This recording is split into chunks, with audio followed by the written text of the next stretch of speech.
Well, good evening, everyone. Doing this at night. My husband's on a business trip, and I've got the evening to myself. So I thought, what the heck? I'll do this. Journal entry. This is December 29th of 2023. It's the morning I wrote on here.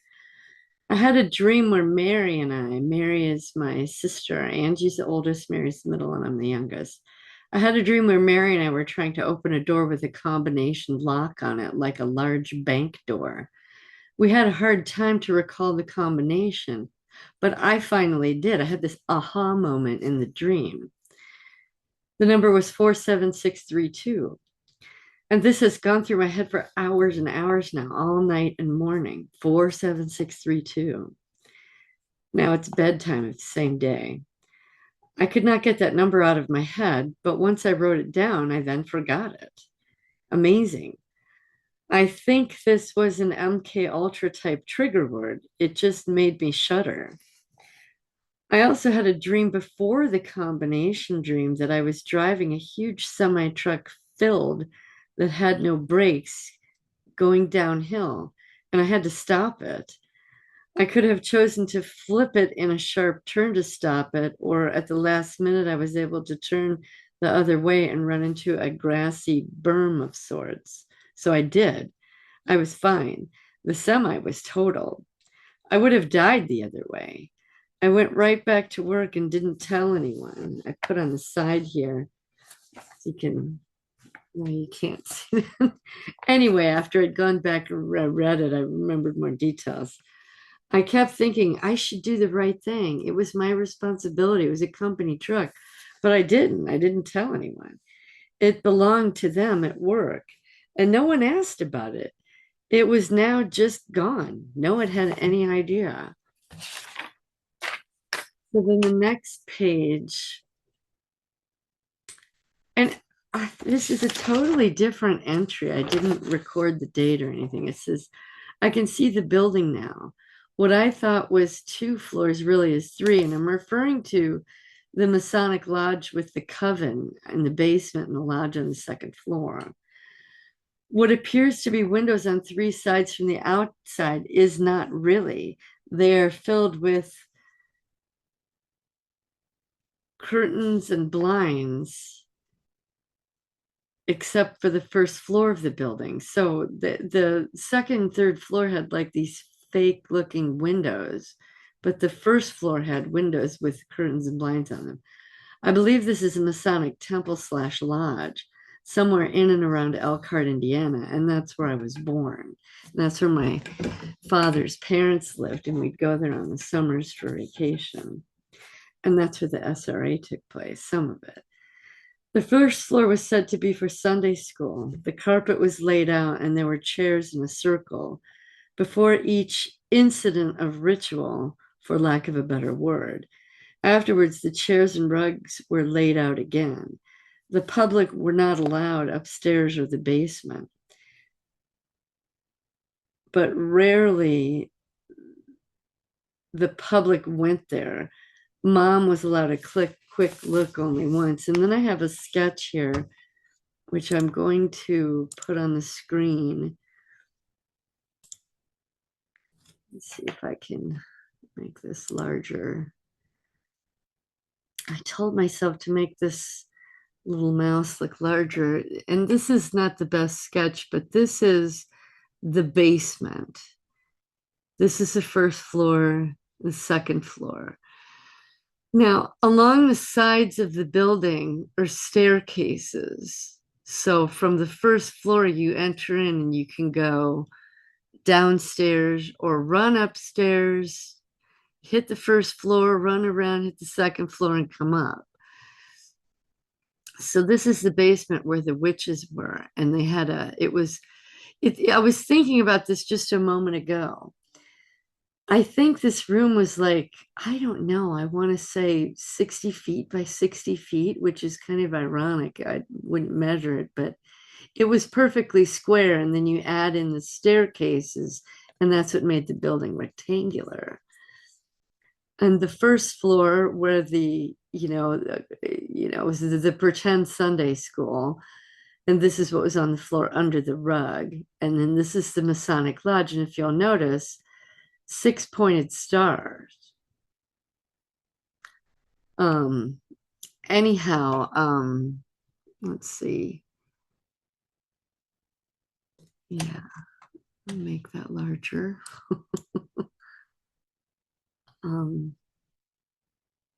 but yeah, they had like the altar in the center, and you've got the hexagram, which is a big deal to Satanists, six-pointed star, and hexagram is six sides. And they had, what did I put here? These are like candles and incense on these points. Or I think there are incense candles here and incense out here, or something like that. And then the same thing on the first floor. And then in the men's Masonic Lodge, the same thing. So you've got three stars stacked on top of each other in one building, all six-sided, except up here, the men put these little tables in the triangle part of this star. And they had oh geez, this is just so I put this is the area where men would wait and be masturbated. The children would be on these tables, and the men would take turns, and they'd move in a counterclockwise fashion, raping the children on the tables. And the men that were waiting were in the outside in this area of outside of the triangle or the star, and they would move in a clockwise fashion, which I thought was just bizarre.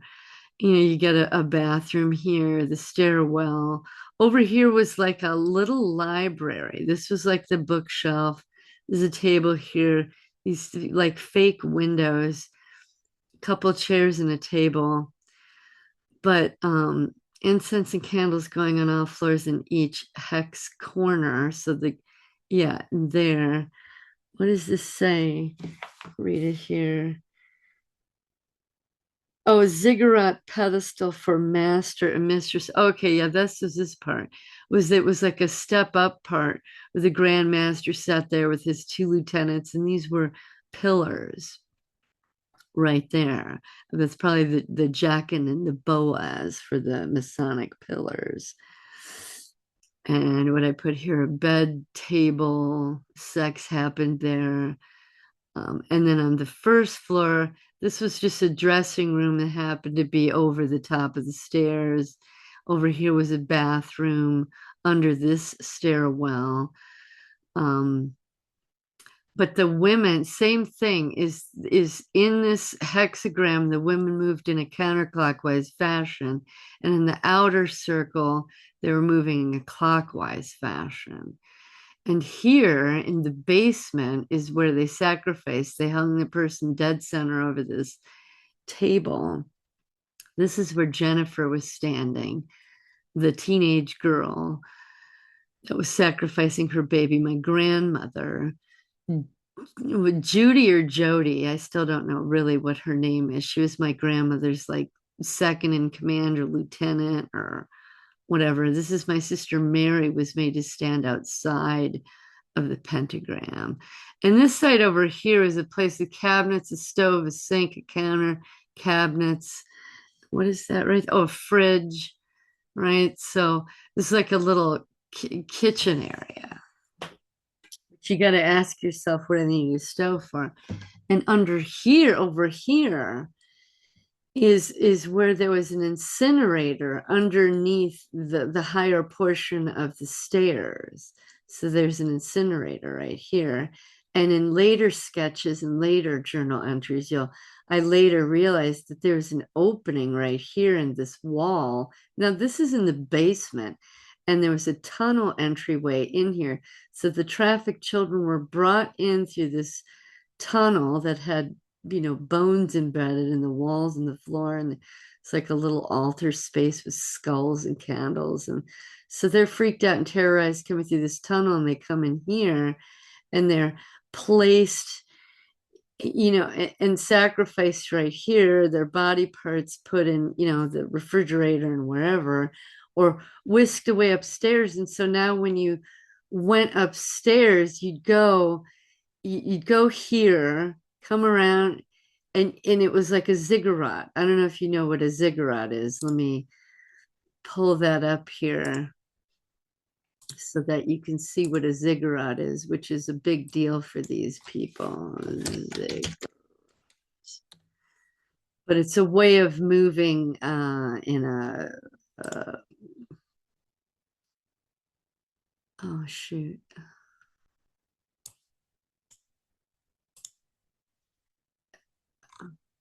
This is not at all what I was. Oh, here.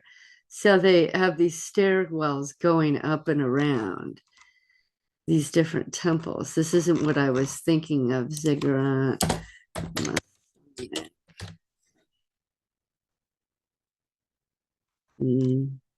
Not finding what I want. Ziggurat. We'll put stairs.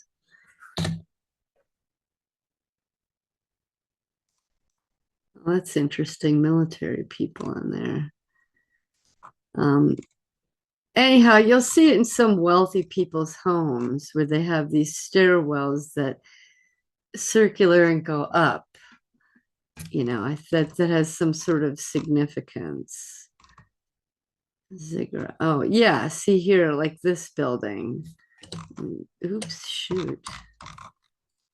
Sorry, still getting my. Here we go. And it's interesting that this photo is here along with this. It's just Google Images. So anyway, it's a big deal for them to have stairwells that go up in a circular fashion. So let me get that out of there. So made for the women on the outer circle, the girls in the inner circles doing the dance or chat. Second floor was where the sex magic occurred. Men were rotating around the tables, raping us. Oh, yeah, there's a hexagram window behind the main chair. So as you look at the front of the building, you've got this, hexagram window over the front entry door, because this is, where the front door was right here.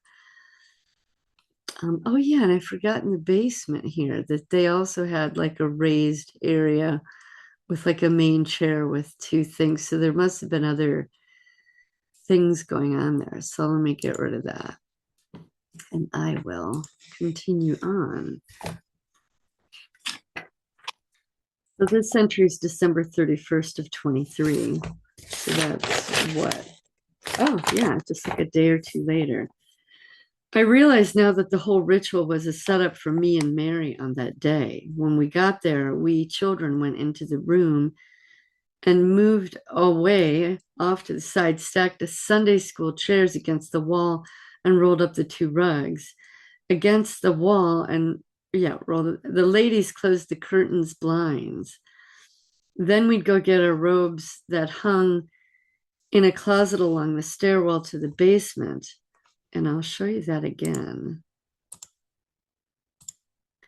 So that was, let's move this down a bit. That was in this stairwell coming downstairs. Along this wall, the robes were hung right here. And then, so you'd go down, get your clothes, come up and go into the dressing room or run over here to the bathroom. And, some of the ladies were getting makeup on and stuff. This time, one of the ladies said for me to go see if there were any robes left in the stairwell closet before I changed. So I went to the stairwell and saw a baby at the bottom of the stairs. I went to get the robe right next to it. The baby was naked and making noises. His arms and legs were waving about. As I got to him, I saw his wiener. I picked him up and sat down with him. I was about to holler up the stairs about it, but a voice came from the basement. "Who goes there?" says my grandmother.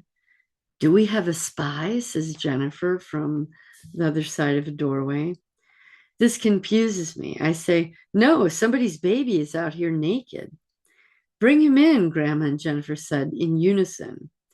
So I did. This began the ceremony, that phase of it. I was invited in and willingly entered. And I don't know if y'all know, but they do that in Masonic lodges. In order for a new person to be allowed in, they have to be brought by a current member. And then they knock at the door and ask if they willingly choose to enter, something along those lines. And when the person says, yes, I willingly want to come in, then they're allowed in. I gave Grandma the baby and she said, whose baby is this? Jennifer said, it's my baby. And it's Jennifer, she's like, I don't know, maybe 16. Grandma says, do you willingly sacrifice him to our Lord? Jennifer says, yes, I do. Grandma says, let's begin. I turned to go upstairs confused. That's when Judy or Jody, I'm not sure what her name is, Grandma's assistant or her second, came out of the shadows. She quickly shut the door. Then she rapped on the ceiling with a broom handle 3 times. I mean, think about that. I told Grandma I should get back upstairs so they won't be waiting for me. Oh, she said they'll wait. They will wait, is what she said. Then Judy opened the door and Mary was there. She was told to bring me my robe, my sister Mary. Mary was already in hers. Judy said, do you want to come in? Mary said, is Diana in there? Yes. Mary said, okay. She was invited in and willingly entered. She came in and Judy had her stand in one of the sections on the floor. Don't move out of there, pointing at the floor. Do not enter the star, which is what I showed you a little earlier. Mary was told to say 47632 with Jody over and over. They began to chant it together. I was placed to stand on the altar, dressed. Jen held her baby. Grandma did some spells and invocations. Hail Ra, hail Satan. This woman offers her child to you. Hail Ra, hail Satan. Please accept this offering. Hail Ra, hail Satan. The baby was laid on the altar in front of me. I said, Grandma, can I go back upstairs now? Wanting to get out of there with Mary. Mary nodded. Grandma put her finger to her mouth. Shh. She burned a cross in the baby's forehead and a star on his chest. He screamed. Grandma muffled it. I added on the side here, she put herbs in his mouth to fill it up. He gagged, couldn't cry or breathe. She brought down the ropes from the ceiling, tied up the baby's feet, and raised it upside down. Now the cross and the pentagram were both upside down. I started to cry. Grandma shh me again with a very mean look. Now I'm writing Jody here. Jody said to swallow it, push it down. I began to pray for Jesus to help us. Jesus, help us. Mary and Jody were chanting 47632, 47632. Grandma put the knife in my hand. Then she put Jen's over mine. Jennifer squeezed really hard. My hand hurt under hers. Jennifer was giddy and excited. Grandma's hand went over hers with 3 hands on this knife. And the knife is one of those wavy ones. Ceremonial, I guess. Grandma did Hail Ra, Hail Satan 3 times and raised the knife in our hands to his anus, because he's upside down now, right? Do you give consent? She asked Jen. Yes, Jen said. Then she plunged the knife in and down very quickly, all the way to his neck. She broke his breastbone. He stopped wiggling and gasping. I'll just interject here. I think there were 3 different, because we went there 3 different summers, and I think there were 3 different ceremonies, because I recall one with a cat, but that was in a basement. And I recall 2 or 3 different rituals where we sacrificed a baby hanging over that altar. And they get all mixed up in my head. So I've got to sort them out at some point. Blood squirted all over me and my face and clothes. Jesus, help us. Jesus, help me. Over and over, I was saying in my head. She released our hands. The blood flowed under my shoes. Mary was pale and frozen, staring. Jody put me down and took off my clothes and shoes. I was naked. She took the robe from Mary and put it on me and said, "You have now been blooded." Jesus, help us. Jesus, help me, I'm saying in my head. Jody spun me around to watch Grandma cut off his weenie pinky finger, gut him, and decapitate him. All were laid to the side, and Judy, I wonder if there's not two women in here, Judy and Jody, but Judy walked around and swept them up and put each in their containers waiting on the counter. His blood drained out onto the altar. It was stainless steel like a morgue table and was such that the blood drained to one corner into a chalice. Grandma put him down on his back. She cut off the hands and the feet. Jody took them. She pulled back the skin sideways on all his limbs, then flipped him over. Beginning with the neck, shoulders, she had Jen help her pull back the skin. They used some sort of towel to hold onto it and not be slippery.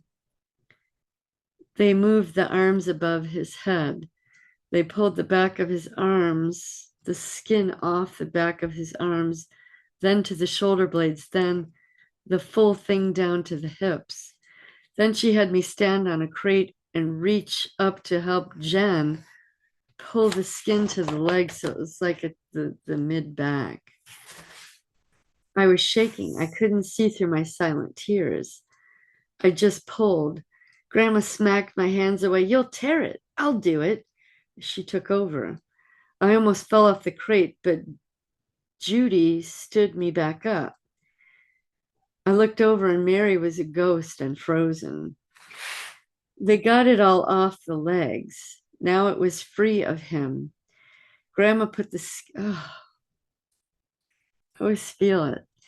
Grandma put the skin on Jen's shoulders after she speedily dropped her robe. She walked around like a queen with a fur on. "Now I get the power. Now I get the power." She was giddy. She saw me and Mary frozen. She put the thing on my shoulders. I squirmed with it on. She grabbed it away so it would not fall to the ground. Jody was busy putting body parts into the fridge and chopping up the organs. Penis and finger for Jen's dad and grandpa. I think that means my grandpa, because he's the head mason. They were taken upstairs to them. Grandma just watched everything going on. Jody scooped up the body and my clothes, and she threw them into the incinerator. I walked into that room normal and walked out a blooded witch with a robe on. I was freaked. I had the sense that this was done to Mary with Angie watching, Angie being my oldest sister, and Angie with another family member watching her, because I remember we had an older cousin, because this was like a female thing. We had an older cousin, Cheryl, so Cheryl probably watched Angie and blah, blah, blah down the line. Each of them with their own number. This number was recorded in a book with human skin for a cover. I think the number is the number of the sacrifices for that coven down through the generations of my dad's family. 47632 was my number. So that would be 47,632 sacrifices. 47,632 just for my family down through the generations. It's mind-boggling. And they were all recorded in that book. Jen was told Grandma would show her how to use it for a book cover of her own, but they had to prep the skin later. Jody scraped all the blood into a chalice. Then Mary and I were taken upstairs for that ritual, another one, the next phase. And I believe this is the first ritual, but before I was only getting bits and pieces, but then I saw it again in more detail. And then I was taken upstairs to have a demon be placed inside of me or have me accept a demon or something along those lines. And that's when Jesus came and, I vomited in my grandma's face and Jesus scared them all off and all that. So Jody brought the chalice and some chopped up organs in a bowl. Jen was behind her. Grandma came in last. Everyone was arranged around the circle slash hexagram star. Grandma went and put flesh in each of our mouths and blood to wash it down. At that chalice, it was like passed in a circle. It was a mocking of the Eucharist. This was to intake Satan. Jesus, help us. Jesus, help me. Over and over, I was saying in my head. Sorry, I'm having a nasty taste in my mouth as I'm reading this. Now, I'm going to stop with that journal entry, but back in December when I was writing this, it occurred to me, I thought, do they make things with human skin? I mean, is that a thing? And so I went on to Google Images. Oh, wait, am I sharing? Share. Oh, geez. Oh, geez, I don't know if I shared that picture before. Shoot, I hope I did. Y'all might have just seen the cursor moving around. Anyway, okay, so I'm sharing. And if I did screw it up before, I'm sorry, but here it is. There's that. I think I did. So let me get that out of the way and bring up. This is what I put into Google Images, skin clothing. Now, this just gives me the heebie-jeebies. Look at this. There's an eye, nose, mouth. And obviously there's other skins for clothing, but I was just scrolling through this, just kind of abhorred. And this one I thought, well, let's check out this website. Now, prepare yourselves because this is disturbing. Ankle boots. Look at this. I just don't even know how to even talk about this. And people purchase these. This is a store. Number two, a jacket. This is human skin. This is an ear. Oh, I'm sorry if this is triggering all of you, but we need to know that this is modern day right now, July 29th of 2024. Excuse me. And this is sold to people and people wear it. A wallet. They love to show the eye, the face. A lamp cover. Now, this is what made me originally look for it because my grandma was talking about, these book covers made of human skin. And when I went into that Masonic library, which you'll hear about later in a journal entry, there was a lamp cover made of human skin. It's just revolting. A wallet.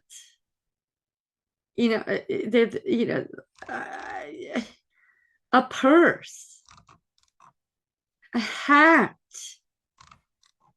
I'm just gobsmacked that this exists and people buy this and use it. It's just these Satanists, guitar string, ankle boots, with the eye sewed shut, a hat. This reminds me of that movie with John Travolta and Nicolas Cage called Face Off, where they show you cutting their faces off and switching them. If you haven't seen that movie, check it out. Face Off. Oh, this just gives me a bra. Can you imagine a bra? And look how small the faces are. These are babies. These are infants. A makeup case. Boots. So it makes you wonder these wealthy people are like the Kardashians or Paris Hilton, or these people have these closets full of clothes. They don't have a section that's with human skin clothing because they're all Satanists. Another wallet, a wallet, cigarette case. Makes me want to smoke right now, but I think that would be rude to smoke in front of y'all. Oh, another wallet, a coin purse. See this thing, the eyes, a lamp with the nose intact. You know, what is this? A chair. This is a chair. I just, it just, oh, iPhone case. I'm gonna go quicker. Another wallet, lamp cover, vintage lamp, vintage. Look at that one. Oh, this gives me an upset stomach. So, you know, and you're saying, oh, well, this is an article about. Well, no, I found the store. Let me see. What is it? Boardpanda.com.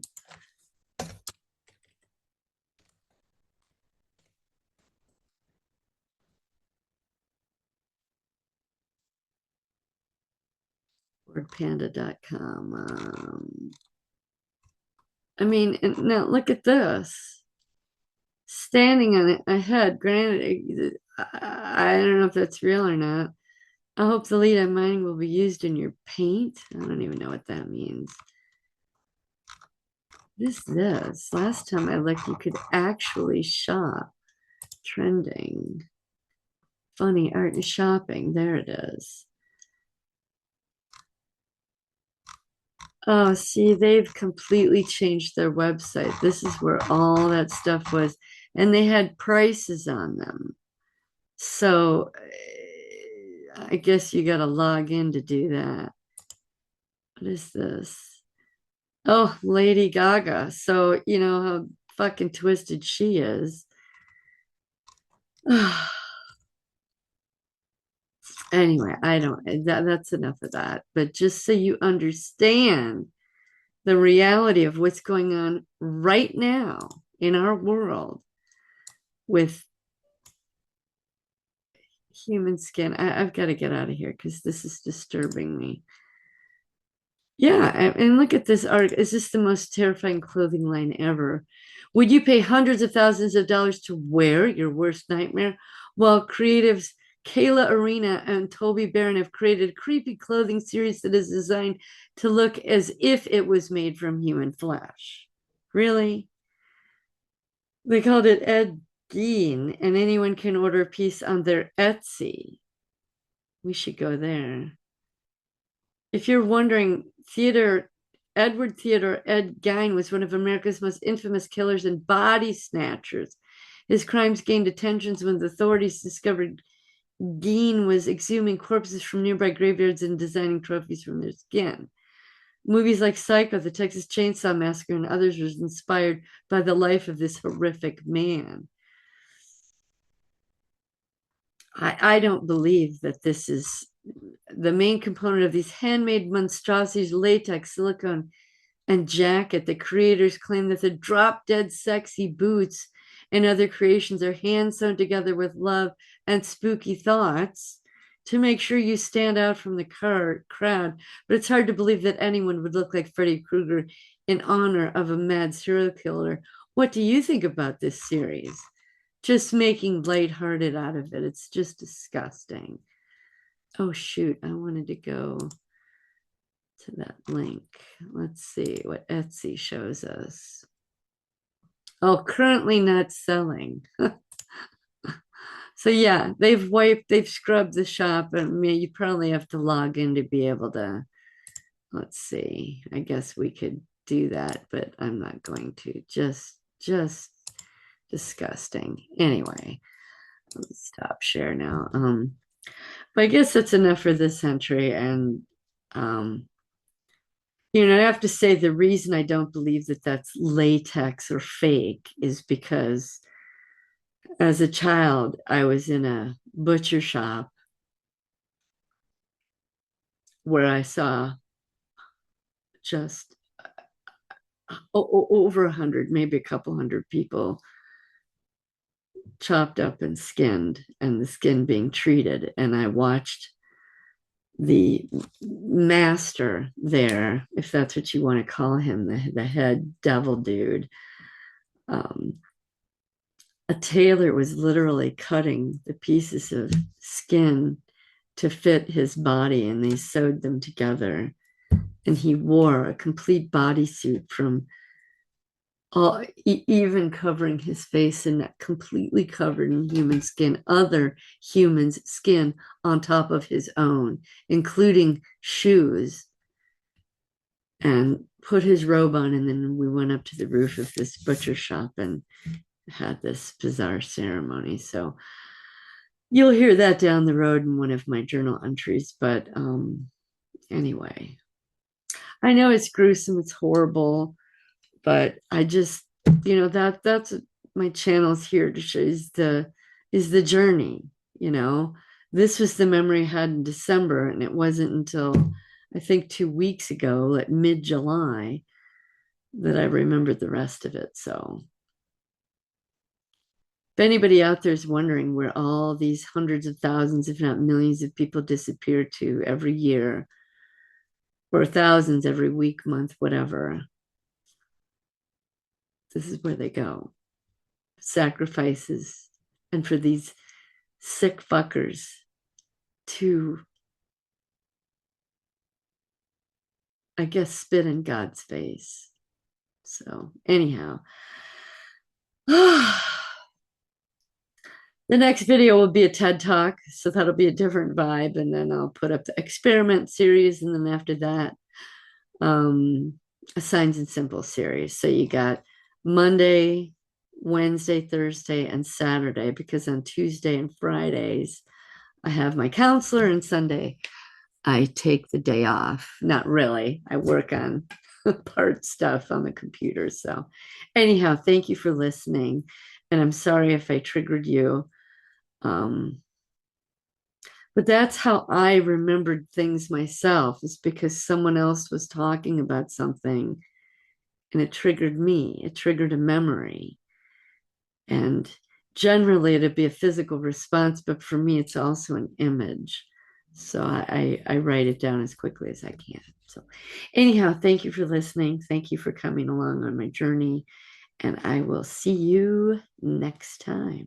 Round and round, what comes around